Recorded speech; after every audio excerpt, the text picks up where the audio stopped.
Vamos então entrar agora nesse momento de reflexão nas Escrituras Sagradas. E o texto base da nossa reflexão do dia de hoje é um texto muito conhecido dos irmãos, que se encontra em Josué, capítulo 24, verso 15. Eu acho que o pastor me deu o tema livre hoje. Eu acho que eu não poderia falar sobre outra coisa, mediante ao contexto que tenho vivido, e eu tenho dedicado meus esforços a estudar acerca desse assunto. Então, eu trouxe hoje, o Espírito Santo de Deus colocou no meu coração, para conversar um pouco do que Ele colocou no meu coração nesses últimos meses.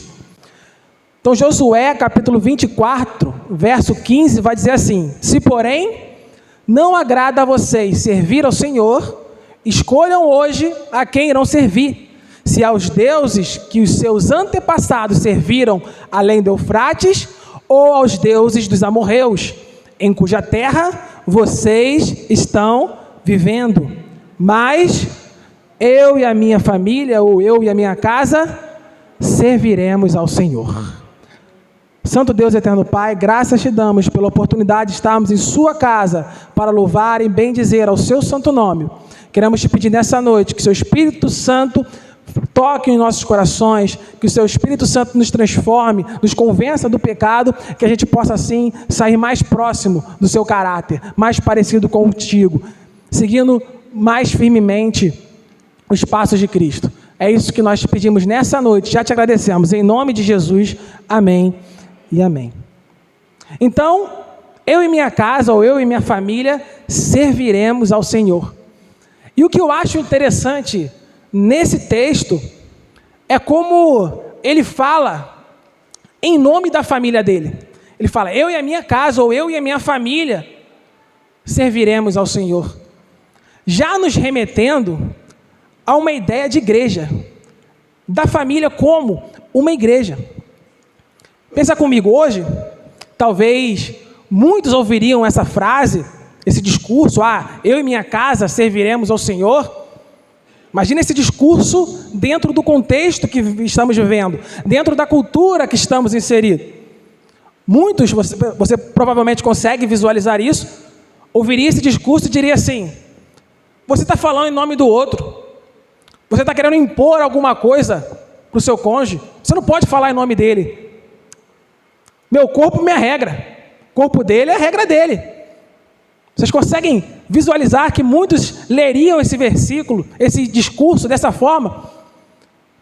E talvez, por causa desse discurso, a gente às vezes engole esse discurso sem perceber, e a gente acaba tendo dificuldade de entender a família ou o casamento como um corpo, e a gente acaba engolindo essa individualização do casal no casamento.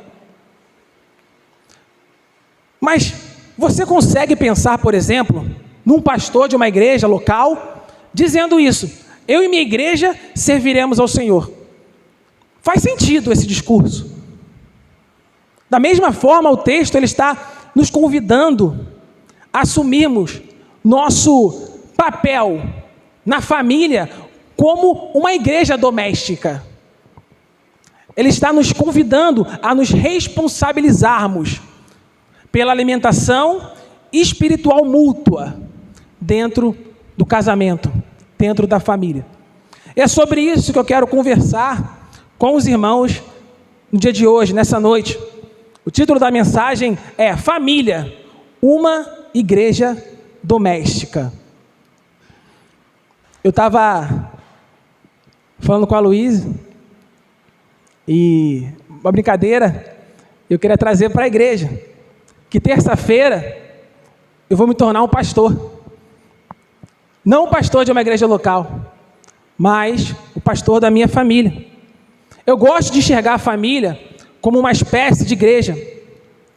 E quando você enxerga a família como uma espécie de igreja, você consegue visualizar melhor algumas coisas que é trabalhado na Bíblia, que é trabalhado nos sermões periódicos aqui na igreja. Algumas coisas que as Escrituras Sagradas ensinam. Por exemplo, a necessidade do casal possuir a mesma fé.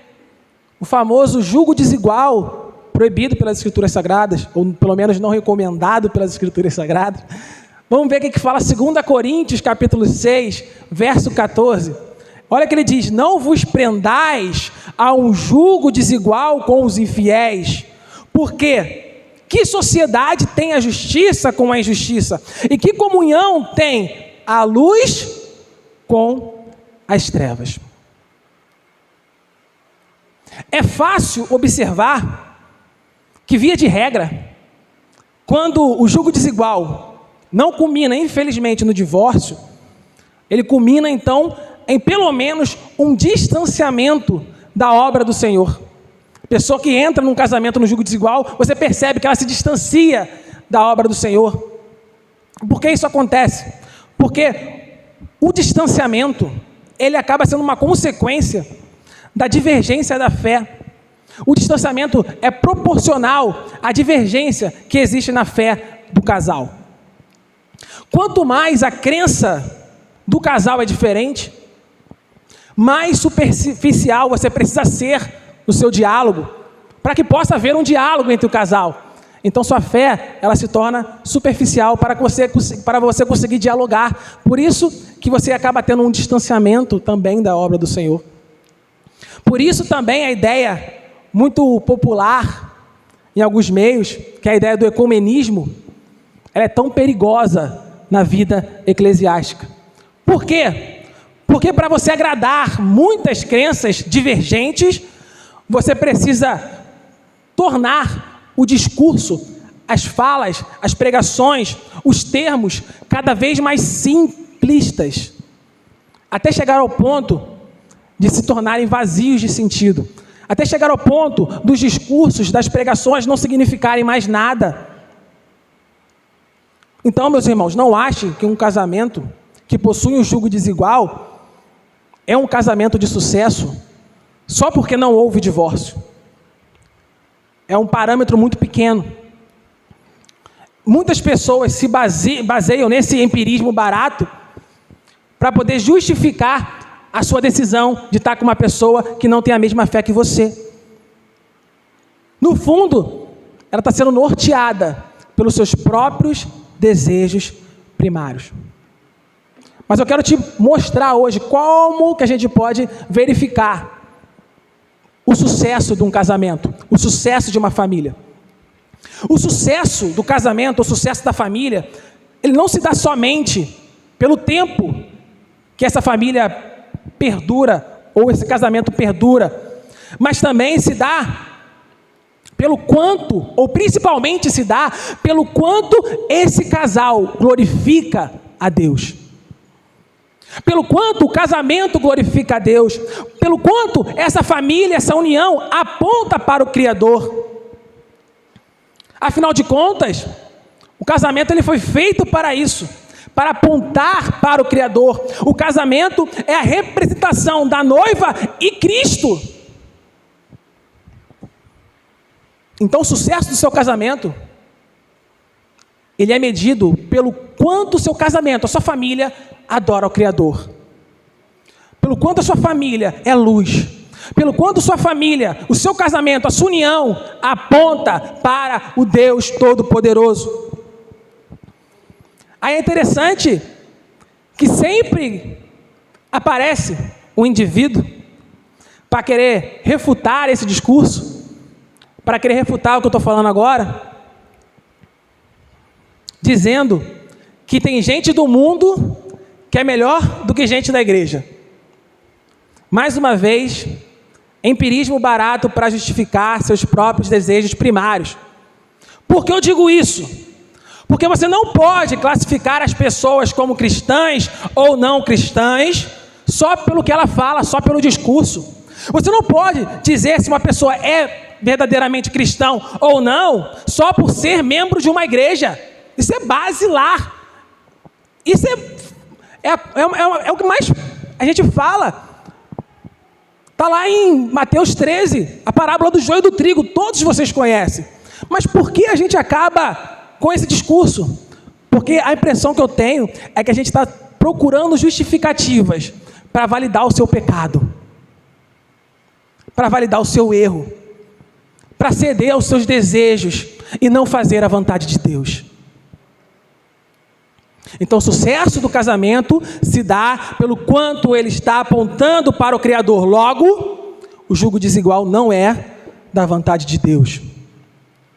Segundo ponto que eu acho interessante trazer para a nossa reflexão dessa noite, que é uma implicação, uma consequência de entender a família como uma igreja, é a necessidade de vocês criarem uma estratégia espiritual para manter a família firme nos caminhos de Cristo. E essa estratégia, ela começa onde? Começa no preparo. Vocês, casados no caso, eu em breve, como formadores de uma igreja doméstica, agora são responsáveis pelo crescimento espiritual dessa sua igreja doméstica, da sua família, do seu casamento. Isso significa o quê? Que vocês precisam se preparar para isso. Eu terminei o seminário agora há pouco tempo, mês que vem é a minha formatura, e assim como eu, para me tornar um pastor, eu preciso fazer o quê? Eu preciso fazer o seminário. O pastor fez seminário, ou seja, ele precisou o quê? Se preparar para o ministério. Da mesma forma, um casal precisa de conhecimento tanto prático quanto teórico a respeito de quem Deus é, para alimentar a sua igreja doméstica, a sua família. Você tem se preparado espiritualmente para estar fazendo a sua família crescer espiritualmente? Você tem trabalhado o crescimento espiritual da sua igreja doméstica, a sua família? Outra coisa que na estratégia também é preciso estar incluso são o quê? O que tem na igreja? A igreja local? Reuniões ordinárias. Reuniões ordinárias para oração, louvor e exposição das Escrituras Sagradas. Meus irmãos, num casamento, numa família, os dois podem ter uma vida de culto a Deus individualmente. Maravilhosa, os dois trabalham na igreja, os dois têm uma vida boa de oração, leem a Bíblia. Entretanto, como uma igreja doméstica, eles precisam também ter uma vida de culto coletivo. Ele precisa ter uma vida de culto coletivo. Da mesma forma que ser desigrejado é pecado, não pertencer a uma igreja está errado, porque você precisa ter uma vida de culto individual, mas também uma vida de culto coletivo. Da mesma forma, no casamento, é errado você somente ter uma vida de culto individual, mas precisa se juntar periodicamente, pelo menos semanalmente, para estar cultuando a Deus coletivamente com a sua família. E como funcionam esses momentos de oração, de louvor e exposição?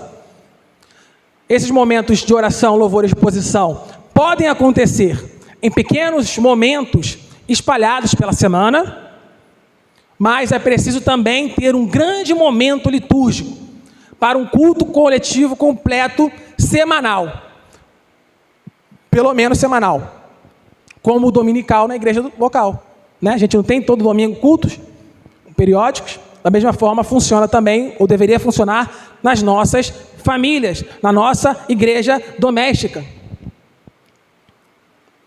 Uma coisa importante de mencionar é que o culto da igreja local, ele jamais substitui o culto doméstico. Ele não substitui. Tem a importância do culto individual, da sua solitude, do seu momento sozinhos com Deus, mas também há a importância do seu momento de culto familiar com Deus, e também tem a sua importância o seu momento de culto na igreja local com Deus. Os três elementos precisam estar presentes na vida do cristão: o culto individual, o culto coletivo familiar e o culto coletivo da igreja local.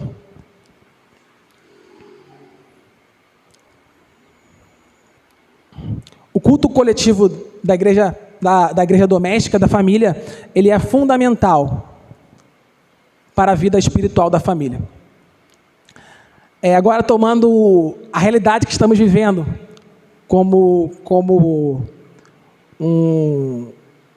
para analisar essa situação. Não sei quantas pessoas notaram durante esse período em que a igreja ficou fechada, como é difícil permanecer forte espiritualmente com a ausência dos cultos coletivos. É extremamente difícil. Temo ser impossível a gente permanecer forte espiritualmente sem estar indo para cultuar a Deus presencialmente numa igreja local. Temo ser impossível. Então, da mesma forma que o culto coletivo presencial, ele renova a nossa força espiritual, renova a força espiritual da comunidade, da mesma forma, o culto doméstico renova a força espiritual da família. Da mesma forma, acontece os dois. Muitas famílias têm estado fracas espiritualmente exatamente porque abandonaram a prática do culto doméstico. Abandonaram. Que era uma prática muito presente aí, é uma prática que foi muito presente aí durante a história da igreja. E é fundamental para que nossa família aponte para o Criador e se aproxime cada vez mais do Deus Todo-Poderoso. Mas aí a pergunta que muitos podem fazer é a seguinte: tá bom, Tiago, eu entendi que o culto doméstico ele é muito importante para a nossa família, mas como fazer um culto doméstico? Talvez muitas pessoas não tenham culto doméstico porque não saibam como fazer. Muitas pessoas falam assim: Tiago, não tem como fazer culto doméstico, sabe por quê? Porque eu não toco nenhum instrumento, não sei pregar como um pastor prega. Para você é fácil falar, você toca, você prega. Meus irmãos, quero te dizer uma coisa: não é necessário você tocar nenhum instrumento e nem pregar como um pastor para fazer um culto doméstico na sua casa, no seu lar. Eu vou te dar uma sugestão que eu senti no meu coração, que é mais ou menos como eu pretendo implementar a minha nova família. Como eu falei, esse sermão é baseado nos estudos que eu tive para agora me preparar para o casamento. Li bastante, estudei bastante sobre o tema. Eu gostaria de compartilhar o que eu aprendi estudando as Escrituras Sagradas, lendo livros, enfim, sobre esse assunto. Então eu vou te mostrar uma forma, claro, não precisa ser dessa forma, mas uma forma que eu acho interessante, uma sugestão de como você pode fazer o culto doméstico na sua família. Então vamos lá. O primeiro elemento do culto doméstico são os cânticos, os louvores. O culto doméstico ele precisa ter cânticos cristocêntricos. Saber o que você está cantando, os cânticos, eles precisam ser muito bem escolhidos. Aí uma sugestão que eu te dou é você usar o repertório da sua igreja local. Por quê? Porque as músicas da sua igreja local já foram analisadas e aprovadas pelo seu pastor. Ou, se você é de outra igreja, né? Pelo menos deveria ter sido. E caso você queira incluir alguma música nova no repertório da sua igreja, do seu culto doméstico, eu acho que é muito interessante você, antes de incluir, você levar a música ao seu líder ou ao seu pastor, para que ele possa fazer uma análise teológica, para ver se ela está correta, de acordo com as Escrituras Sagradas, e também para ver se ela é adequada para o culto público. Por que eu digo isso? Infelizmente, nós estamos lotados de músicas com erros teológicos, muitos graves. E também estamos lotados de músicas antropocêntricas. E para piorar a situação, a igreja atual nunca esteve tão sem senso crítico, nunca esteve tão despreparada biblicamente para poder analisar o que estão te passando. Então, tem engolido aí um monte de música com erros e implementando essas músicas, a filosofia dessas músicas, a teologia dessas músicas na nossa vida. Por exemplo, muitas pessoas usam a rádio, as rádios aí evangélicas, como parâmetro. Só que ela definitivamente não é parâmetro, a rádio. As rádios não são parâmetro.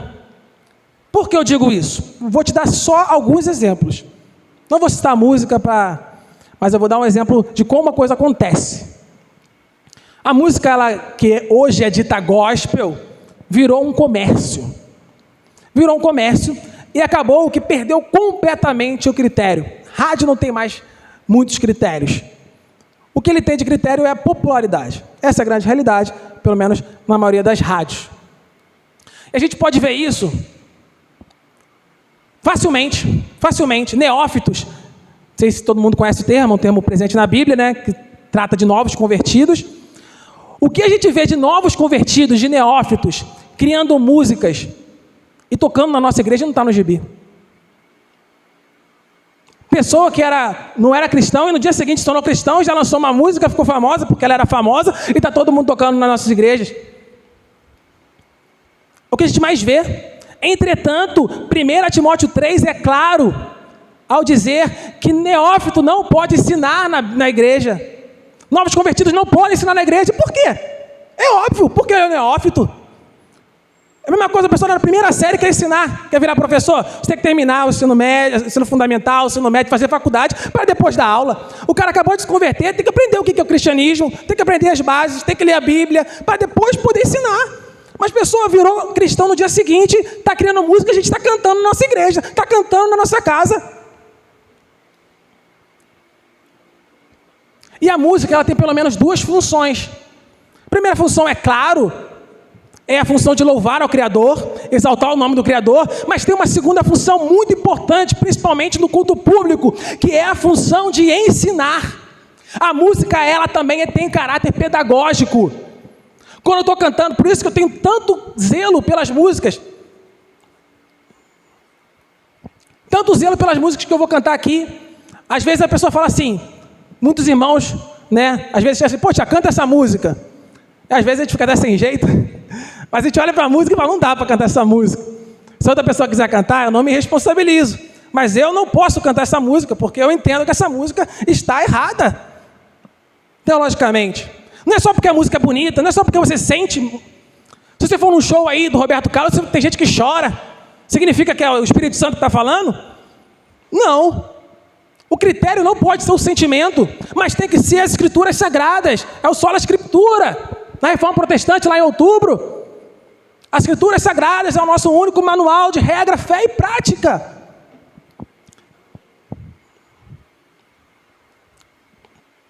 Então, escolha bem as músicas que vão ser cantadas, as músicas que você escuta, porque você está aprendendo com elas. E muitas vezes está aprendendo coisa diferente do que as escrituras ensinam. Várias vezes eu dando aula para EBD, para os jovens, eu estou ensinando alguma coisa e falo, mas a Bíblia não fala isso? Não. O que fala isso é aquela música que você ouviu. Isso aí não está na Bíblia. Muitas vezes, não foram poucas não. Escolha bem as músicas que vão ser cantadas, assim como a gente, que na frente, tenta ter o zelo de pesquisar bem a música que eu vou passar para vocês. Eu não pego qualquer música. Por isso que às vezes, como eu falei, me perdoe, às vezes eu vou tocar as músicas mais populares, as músicas que tocam em todas as igrejas, porque nem todas as igrejas, infelizmente, hoje têm esse zelo. Eu tento. Me perdoe quando eu falho, mas eu tento ter o zelo de pegar a música. A Luiz sabe, eu falo, essa música aí, eu perturbo ela. O pastor também sabe, né? Falo muito com o pastor, com a minha noiva, que eu sou muito chato com relação a isso, e vocês também precisam ser chatos com as músicas que vocês estão escutando, com as músicas que vão tocar no culto familiar, no culto doméstico da sua casa. Amém? E não é preciso ter instrumento para vocês louvarem. Vocês podem cantar a capela. Mesmo desafinado, não tem problema não. Não tem problema não. Não pode cantar aqui desafinado, aqui não pode. Aqui eu não deixo. Estou brincando. E eu sugiro de 1 a 3 músicas no culto doméstico. Tá bom? Essa é a minha sugestão, de 1 a 3 músicas. O segundo elemento que tem que estar presente no culto doméstico é a oração. É a oração. E o que eu acho importante acontecer nesse culto doméstico a respeito da oração é: todo mundo tem que orar. Todo mundo que está no culto doméstico tem que orar. Marido, esposa, os filhos, todo mundo está lá, na minha opinião, tem que ter um momento de oração, tá? E eu entendo que a oração não pode ser feita de qualquer jeito. Eu vou te dar aqui o papel, a forma que a oração tem que ser feita, no meu entendimento, tá? A oração, ela tem que ter 5 momentos, pelo menos. Um momento de exaltação do nome de Deus. Então eu gosto de começar, né, falando quem Deus é. Deus, tu és soberano. Deus, tu és todo-poderoso. Deus, tu é o Deus onipotente. É o Deus onisciente. O Senhor é o Deus de amor. Fale sobre quem Deus é. Então tem que ter um momento de exaltação do nome de Deus. Tem que ter também um segundo momento, que é o momento de confissão de pecados. E esse momento não é falar assim, ó: Deus, perdoa os meus pecados. Perdoa os pecados que eu cometi hoje. Perdoa os pecados que eu tenho cometido. Não. É dar nome aos pecados. Deus, eu fiz isso, aquilo outro, me perdoa. Dar nome aos pecados. O terceiro momento que é importante ter é o momento de agradecimento a Deus. Agradecer a Deus pelo que Ele tem feito, o que Ele fez por nós. Quarto momento é o momento de intercessão. Ore pelo seu pastor, ore pela sua igreja, ore pelos missionários.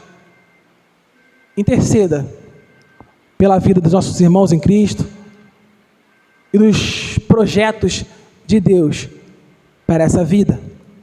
E o quinto momento é o momento de pedidos, onde você vai pedir a Deus o que está em seu coração. E eu gosto muito dessa ordem. Por que eu gosto dessa ordem? Porque normalmente, quando a gente vai orar, a gente já começa a quê? Querendo fazer pedido, né? Começa a oração: Deus, preciso daquele carro, estou cansado de andar a pé, preciso daquela casa, preciso daquilo outro.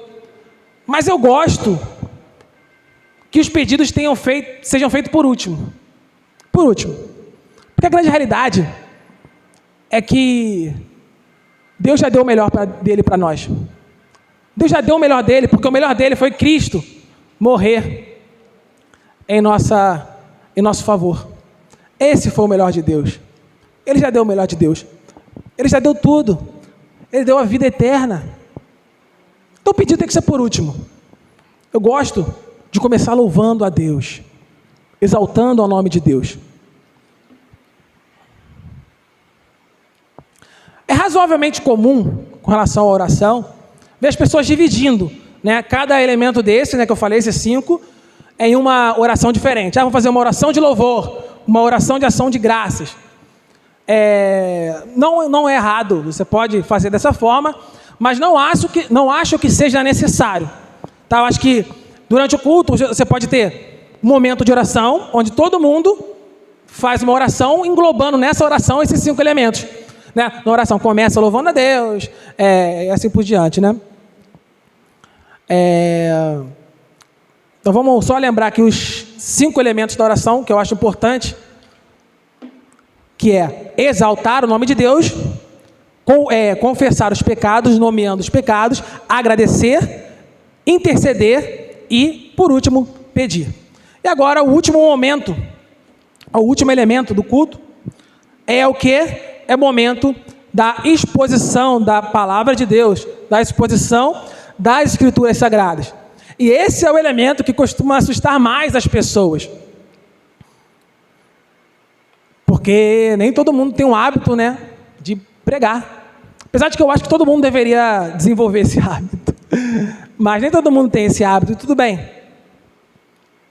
E eu quero sugerir, para trabalhar esse elemento, 2 coisas. A primeira coisa é uma devocional. Vocês podem ter uma devocional, um livro de devocional, tem vários muito bons.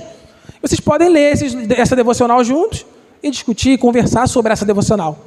Mas o segundo elemento, e aí eu quero que vocês abram o seu coração, para vocês entenderem, porque é um pouco contra a cultura, mas eu gosto muito desse elemento. Na teologia protestante é muito comum, mas infelizmente não é tão comum ser falado sobre isso nas igrejas, que é um catecismo protestante, batista, se possível, pelo menos que vá de encontro, né?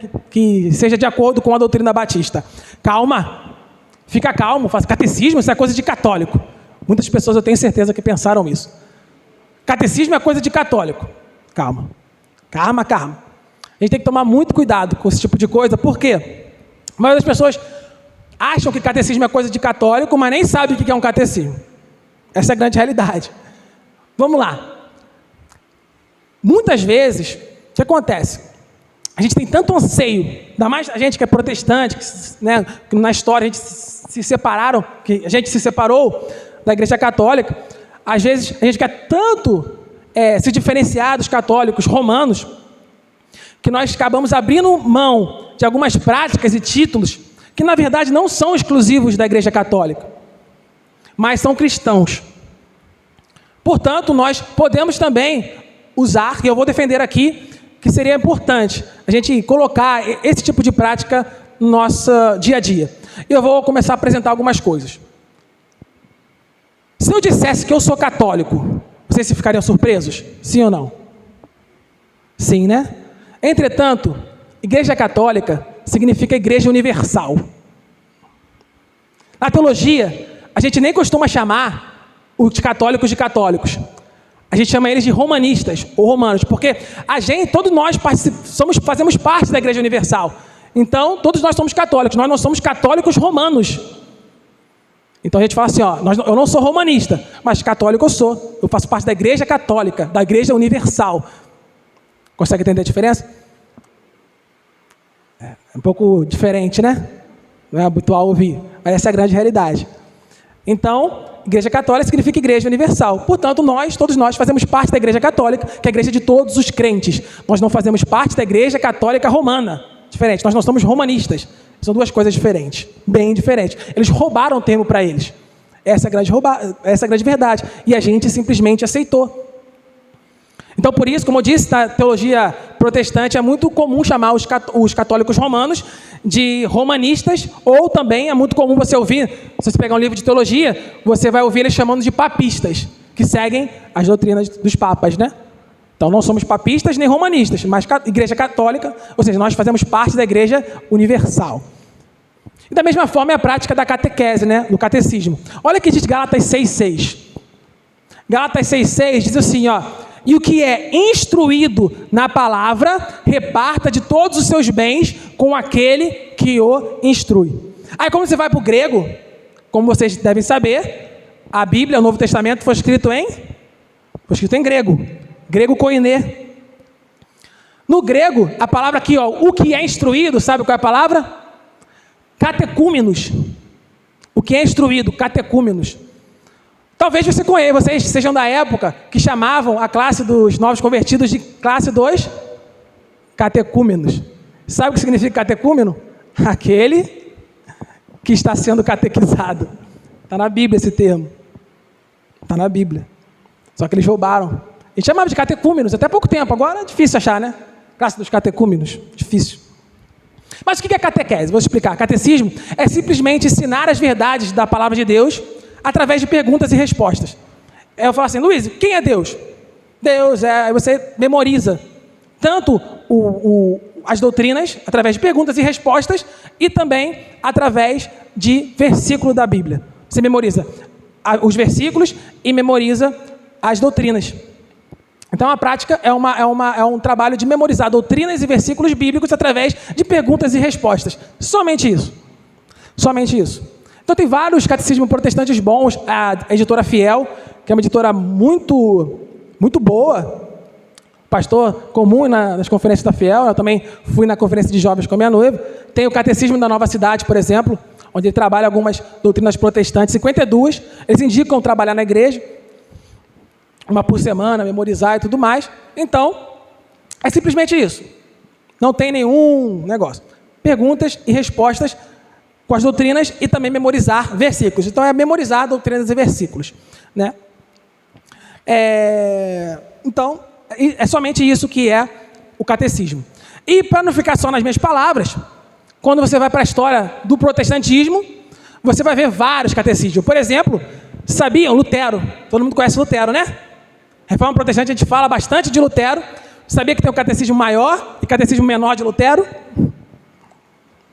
Catecismo maior e o catecismo breve de Westminster, usado na igreja presbiteriana. Catecismo de Heidelberg.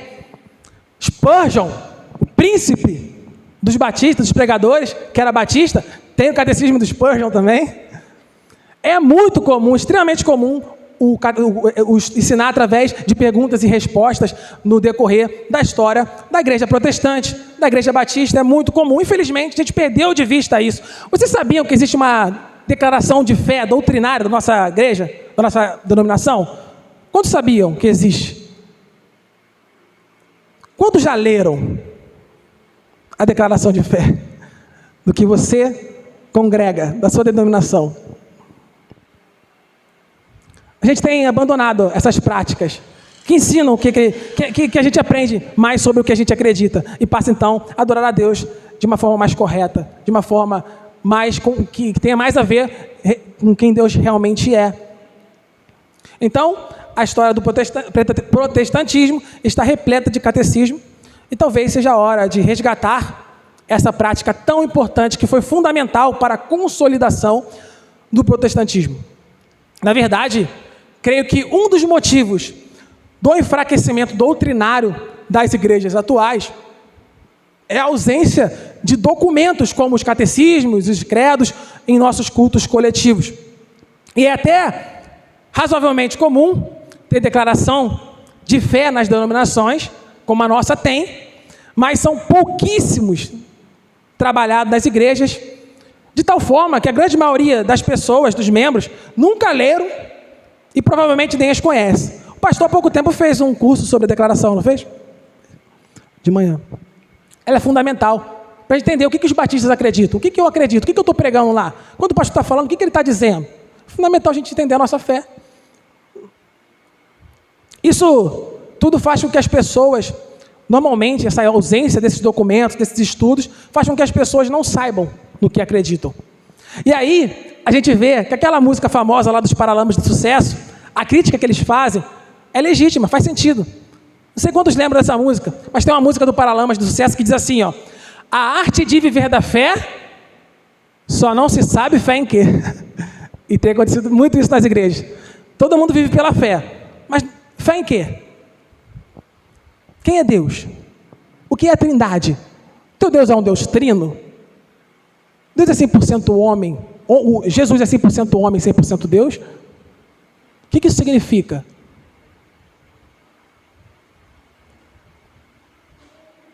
É a arte de viver da fé, mas uma fé que diz que é baseada nas escrituras sagradas, mas a gente não lê a Bíblia.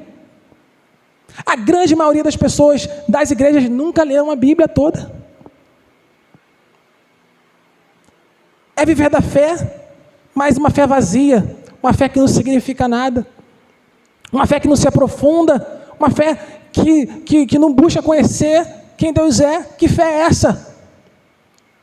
Essa é a realidade da igreja atual.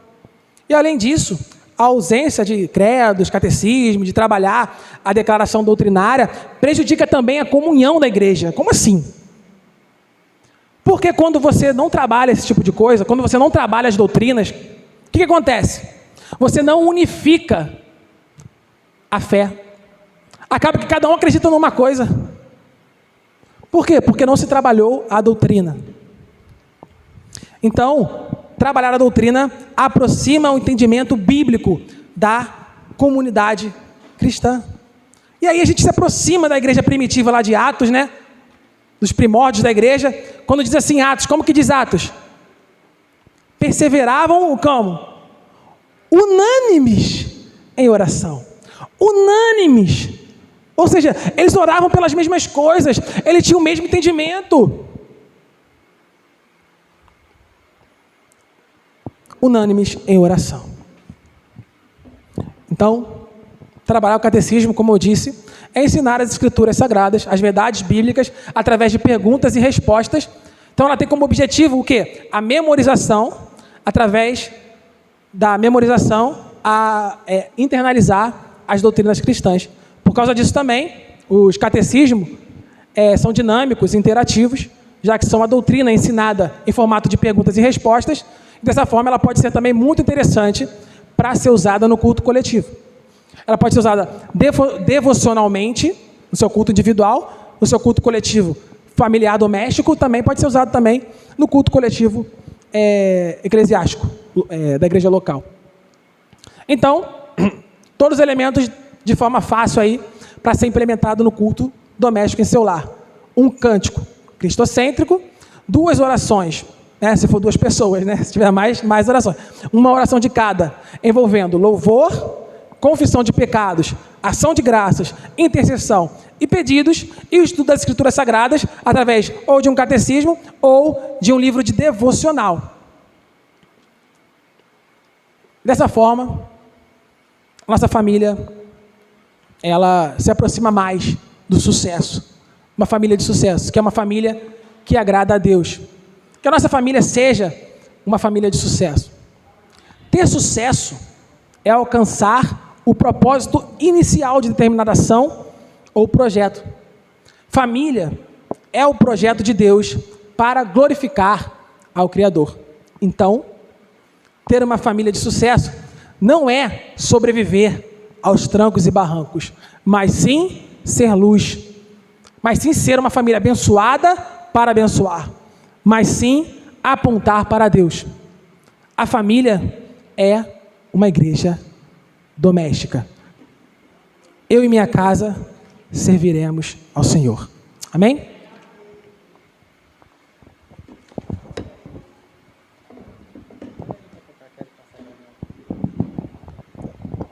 Amém? Nós